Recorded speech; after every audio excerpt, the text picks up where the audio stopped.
Good evening, everyone, and welcome to the North American Indigenous Games preview show presented by Centennial College. I'm Jose Tabata alongside Tristan Fitzpatrick, and for the next half hour, we'll be previewing in what should be an action-packed week. The North American Indigenous Games have athletes representing their provinces, territories, and states from across Canada and the U.S. The Games will feature 14 sports across the Greater Toronto and Hamilton area, as well as the nations of Grand River. Santi Smith has been working with the dancers all week in Brantford, Ontario, to choreograph the opening ceremony. Including the ceremony is her daughter Samaya Smith, who also sang at the medal unveiling ceremony last month. The youngest member of the group is 15-year-old Ascension Harjo, who learned to hoop dance after watching his father do it. And after reports that he would miss the opening ceremony due to a scheduling conflict, Taboo of the Black Eyed Peas made a surprise appearance at the Aviva Center. So let's take a look at what we're going to be expecting throughout the week. We're fortunate to go to York University that will cover events such as wrestling, the Toronto Pan Am Sports Center, swimming, and volleyball as well at York University. And on this board is here, we'll also be covering track and field, badminton, and baseball at the University of Toronto at Scarborough.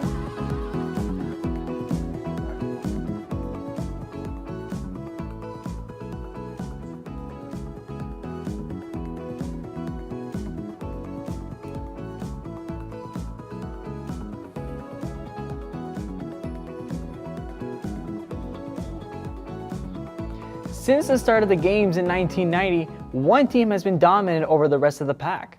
With more on the success of Team Saskatchewan, here's Patrick Allen.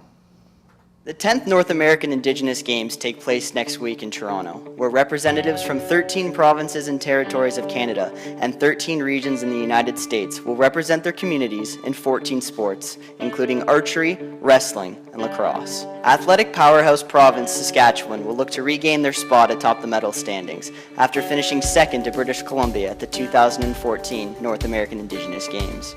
Saskatchewan has amassed 1,894 medals in their 8 NAG appearances, 838 more than second-place province, Alberta. But the spirit of the Games is much more than athletic accomplishment, a concept not lost on Saskatchewan chef de mission Mike Tanton, who credits the Games with saving his life. Quote, "I wouldn't be here at all. I'd probably be in jail to tell you the truth. It kept me out of a lot of trouble, and it kept my mind focused and surrounded by good people. That was the key thing."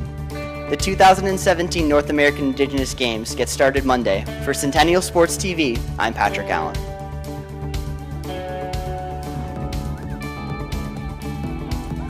So here's a quick look at Saskatchewan's dominance at the previous games. Like Patrick said, Saskatchewan on top with 1,894 medals, winning 6 of the last 8 games, most recently coming second to Team British Columbia in 2014, and also coming in second to Team Manitoba at the 2002 Winnipeg Games. And of course, Tristan, Saskatchewan looking to regain that top spot after having them hosted 3 years ago in their own home province. Yeah, and it was a big upset at the hometown games in Regina 4 years ago for Team Saskatchewan, where the team was beaten by Team BC at the top of the medals table. So they'll want to reclaim their top spot at these games in Toronto and claim a Saskatchewan. There will be over 5,000 athletes from ages 13 and up competing at the North American Indigenous Games. But who will be some of the stars that will stand out? Here's David Morisuti with some of the stars of Team 88. Let's take a look at some of the athletes that you'll see during the North American Indigenous Games. We start with Cody Jamieson, a lacrosse player from the Mohawk Nation who is an ambassador on Team 88 for the North American Indigenous Games. Jamieson also plays for the Rochester Nighthawks of the National Lacrosse League, where he has won 3 NNL championships and is a 2-time Finals MVP. He was a participant in the 2002 Games in Winnipeg, playing for Team Ontario. He's excited to have Toronto be a host of the Games, and is hoping to be an influence on the upcoming Indigenous athletes. Over to track and field, and here we have Matthew Plamondon, who in this highlight leads the pack in the 1200 meter race, and in the top left corner as you see here, he comes out on top after a grueling race.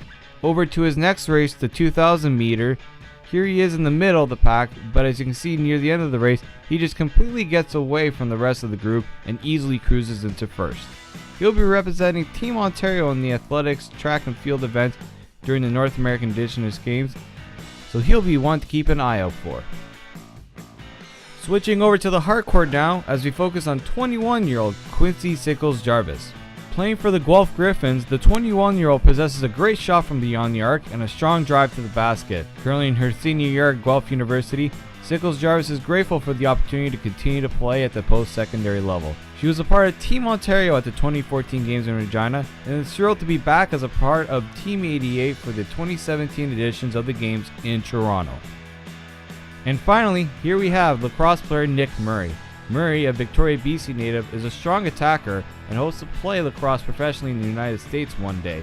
He'll be representing Team British Columbia in Toronto this week at the North American Indigenous Games.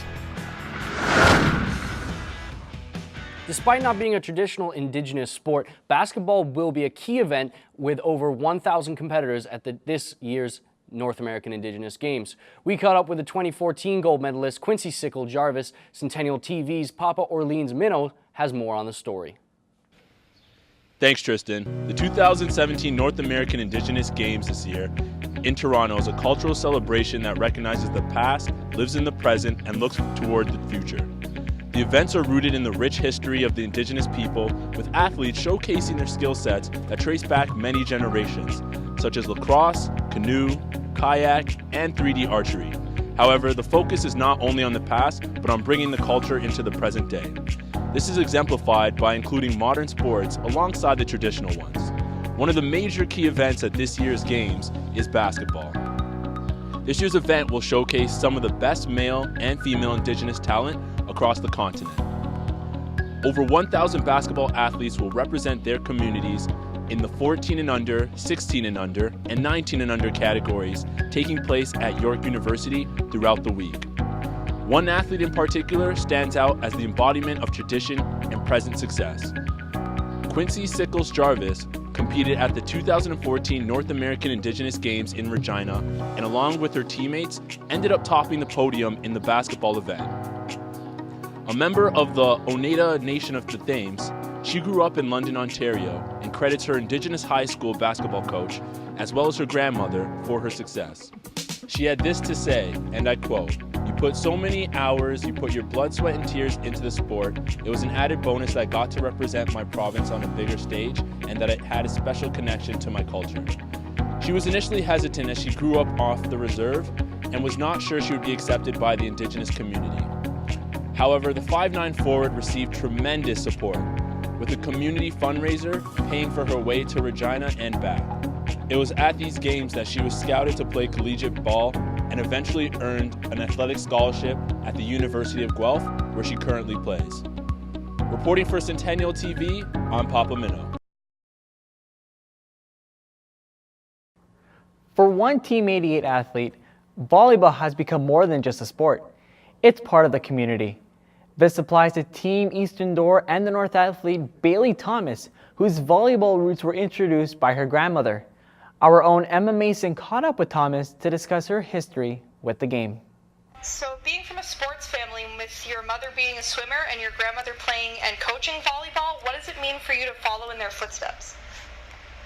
Well, I'm really proud to have such an athletic family to look up to and guide me through like an athletic lifestyle. And I'm just happy to be able to participate in the games that they love. And with your grandmother being the coach, do you find it hard to separate your relationship off the court as well, or do you think you have sort of a good balance of that relationship as well? I think I'm actually at an advantage knowing the coach like on and off the court, because like at home she can keep an eye out for me and like make sure I'm eating healthy and working out and working on my volleyball skills every single day. So I think it's an advantage that I know her off the court. I read an article that said that you had sort of picked up volleyball for the first time around age 4 when you had gone to school with your grandmother. What did you kind of like most about the sport that made you want to continue to play it? It was just like something that like I knew I wanted to do for the rest of my life. Like as soon as I learned how to do it and just figured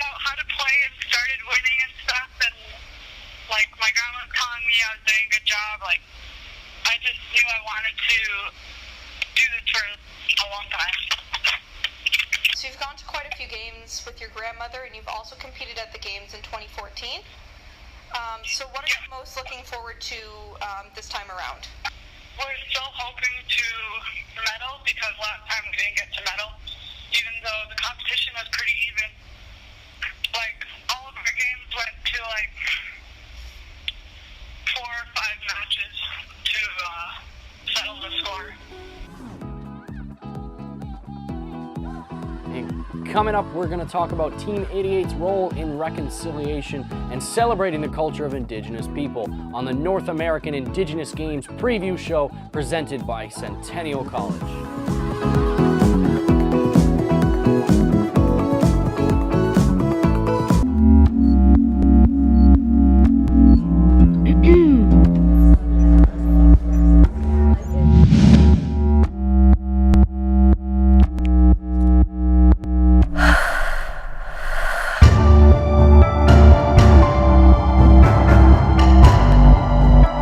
Cut.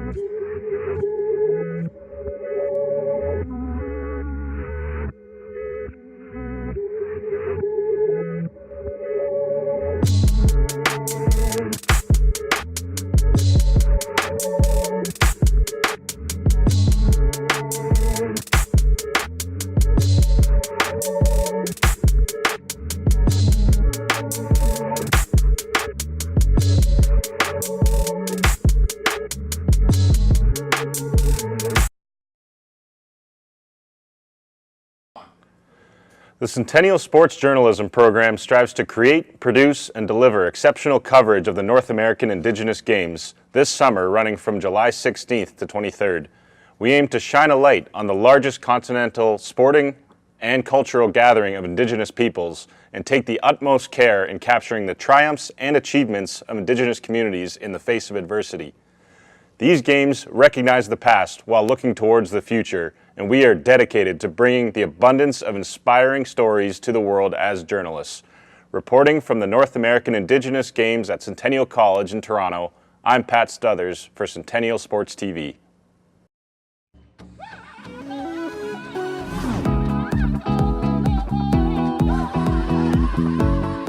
As mentioned earlier, the North American Indigenous Games were born in 1990 in Edmonton, Alberta. There have been 10 editions since, including one that was unfortunately cancelled. With more on the history of the North American Indigenous Games, here's David Rubin. Throughout its history, the North American Indigenous Games are an event that hasn't shared the same luxury of resources and organization in comparison to some of the other major athletic competitions. The first official Indigenous Games took place in 1990, and since then, it has dealt with some sporadic scheduling, facing gaps of 3 years, 2 years, or 4 years, largely depending on the facilities made available to organizers. For the Toronto Games in 2017, organizers faced similar challenges. Normally, given additional time to put the event's athletes, logistics, and together, it was believed the Games would actually be canceled. It wouldn't be the first time that it happened. The 2011 edition of the Games were canceled after Milwaukee withdrew a year prior. They went on to host the inaugural U.S. Indigenous Games. Toronto, effectively, did the opposite of that. In 2015, they decided to step up and host the Games. The international governing body was very grateful for that, but it forced 4 years of planning into just 1. Organizers Abby Shirazi and Brittany Salt were caught slightly off guard, working tirelessly over the past year to throw everything together with a very condensed team. The fact that the Games are even happening at all should be a positive sign. However, the effects of 1 year of planning have still been felt. Organizers telling CBC they're still shy of 500 volunteers. However, the Games are still expected to press on full steam ahead. All of the venues, particularly York University, after they put on a dazzling opening ceremony, are hoping to make this year's Games the best one yet. It's especially important for the Aboriginal communities that have converged in Toronto from all parts of the continent. And after losing in their home province, Saskatchewan is looking to top the medal board once again. Reporting for the North American Indigenous Games in Toronto, I'm David Rubin. Team 88 athletes are ambassadors who have a special connection to the Games as part of the Truth and Reconciliation Commission of Canada. These athletes will take these positive impacts of the Games to their communities as a call to action. The North American Indigenous Games serve as a platform for Aboriginal youth to showcase their talents while celebrating their collective cultures. But there was a time in recent Canadian history when Indigenous youth were forcibly taken from their homes, their families, and their people. The Indian residential school system is a dark chapter in Canada's history. For over 100 years, these government-funded, church-run schools practiced a system of aggressive assimilation towards Aboriginal youth. Roughly 150,000 students were forced into residential schools between the 1880s and 1990s. Many children faced horrendous conditions at the schools, including sexual and physical abuse, and it is believed that up to 6,000 of them may have died during attendance. The North American Indigenous Games look to honor those who survived the Indian residential school system, as well as pay tribute to those who did not. A select few athletes will represent Team 88 at this year's Games.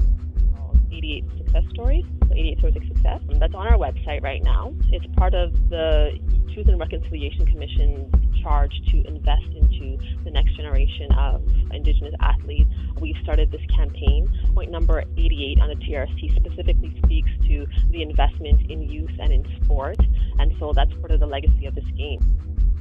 The TRC, which concluded in 2015, had a mandate to inform all Canadians about what happened in the residential schools in hopes of advancing the process of reconciliation. The Commission created 94 calls to action. The 88th Call to Action urges all levels of government to take action to ensure long-term Aboriginal athlete development and to provide continued support for the North American Indigenous Games. The 2017 Toronto Games will mark the first North American Indigenous Games since the conclusion of the Truth and Reconciliation Commission of Canada.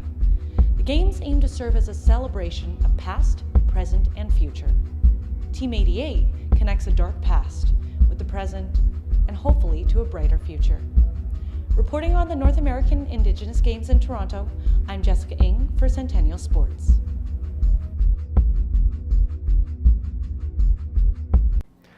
The role of a Team 88 ambassador is to inspire the youth in building positive pathways for themselves and their communities through involvement in culture, sport, and recreation. Our own Vivek Jacob caught up with Hannah Morningstar regarding her role as an ambassador. Let's go back to 2014. What was that feeling like when you won the bronze medal for javelin? I remember I felt like extremely proud. I really didn't know what to expect because it was my first time throwing javelin in competition. Mm-hmm. So I did not know what to expect, and then I remember knowing I placed third. I was extremely happy and I was so proud, and I just wanted to call my auntie right away. She's the one who taught me how to throw javelin. Is that that pride that you have? Is that something that led you to become a Team 88 ambassador? Or is that something you pursued, or is that an opportunity that presented itself? That's an opportunity that presented itself, I think.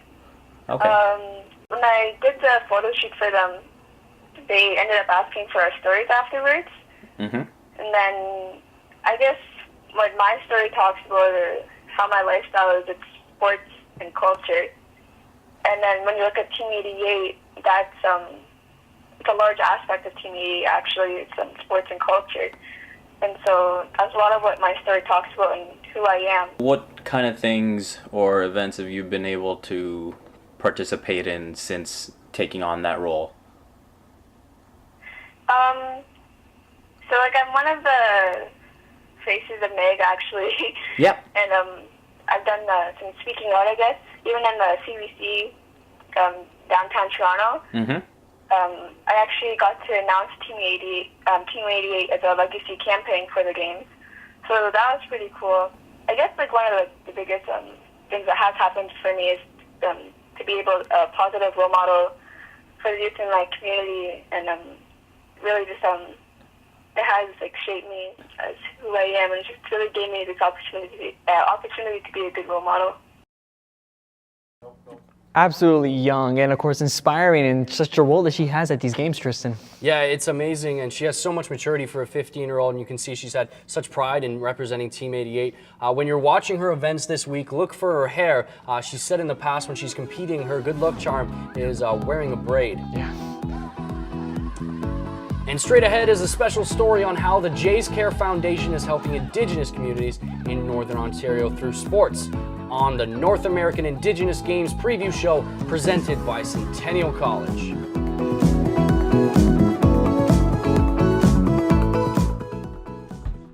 As a kid, this beat was always stuck in my head.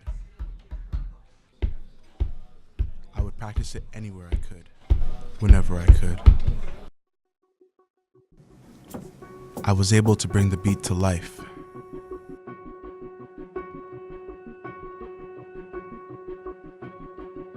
Here, I found my music.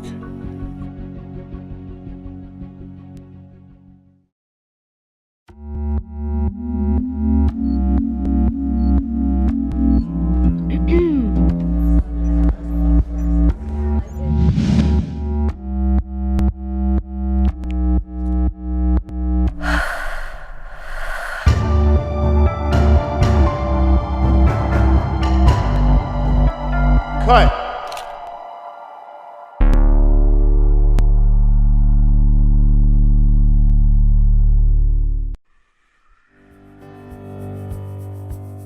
What sets Centennial College apart from the rest? The Story Arts Center, a school where you can turn your creative passion into a real job. It's a small campus with intimate classes, which allows students to get real hands-on experience. Fine-tune your technical skills while expanding your creativity. Become part of Toronto's rich history, like several of our alumni, and make the Six proud. Story Arts Center is a small school with a big influence.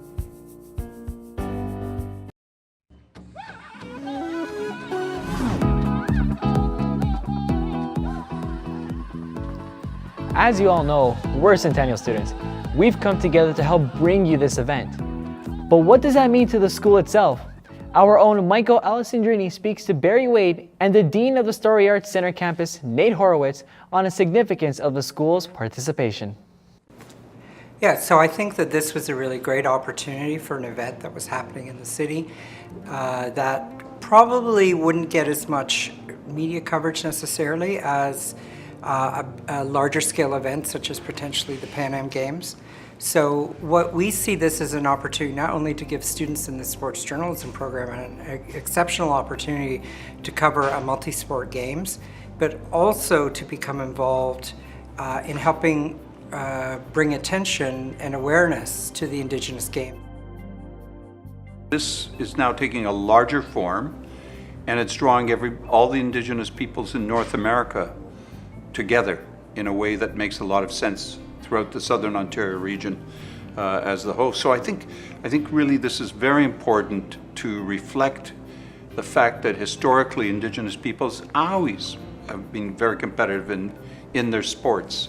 The fact that we've been able to connect with NAG and to bring all of our 28 journalism students into this program so that they are actively involved is really, really important. And I think on a bigger scale, when it looks at the impact on what we're doing at the school, it's an ability to showcase not only the type of experiential learning opportunities that we offer, but also the talents of our students. But also looking at how our students cover the Indigenous peoples of Canada, and North America, I should say. This is very important, and it requires knowledge, sensitivity to their cultures, multiple cultures, the nations, the history, and how do you cover that? And because it's not just the typical coverage of sports and athletics and competition.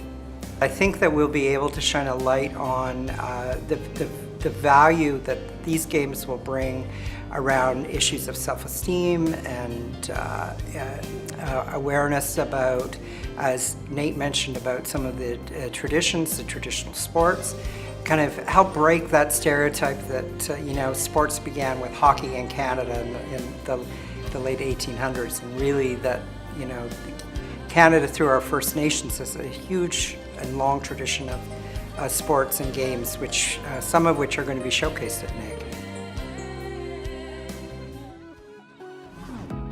So here's what we have for you later on in the week. This Friday, we have our weekend review show highlighting some stories for you for some of the venues. And then 1 week from tomorrow, next Tuesday, our post-games wrap-up highlighting the event altogether. And the Jays Care Foundation have a huge impact on Indigenous communities. Benicia Olick is part of the Jays Care and spoke to Centennial TV's Ben Holmes and Urim Kerbal about their efforts to improve Indigenous communities in Northern Ontario. My name is Benicia Olick.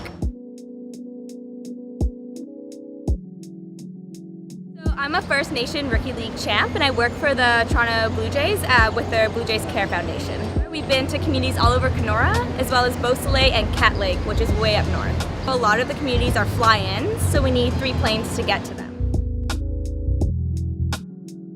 So a lot of the barriers the athletes face when playing sports is that simple transportation issues, so they might need a plane to get out of the community, which is really expensive, as well as it's expensive to stay in a hotel, and you need a lot of time out of school.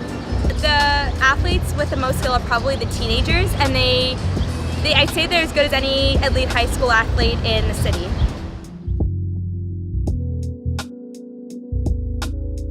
There's a lot of great things it's doing to reaching out to communities, and they have so many different programs going on, and they're really bringing baseball to communities that are underserved, and I think that's a great aspiration and goal.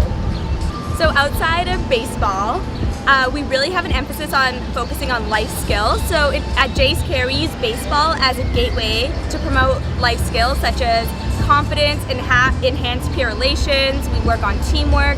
It's all about using baseball to promote their lives outside of the sport. We do know some players from our programs who have been picked up by NAG teams. There's this guy named Lance in Cat Lake, and he's 16 years old and such a good ball player. He came out to spring training with us in Winnipeg in May, and we noticed just how great of an athlete he was, and it's actually his community mentor. Her name is Joyce. She spent her own money to fly him down, and she supported him, and he made the team. He was so proud, and he was so excited. And so when we went up to Cat Lake, we were really proud, and he's such a leader in his community.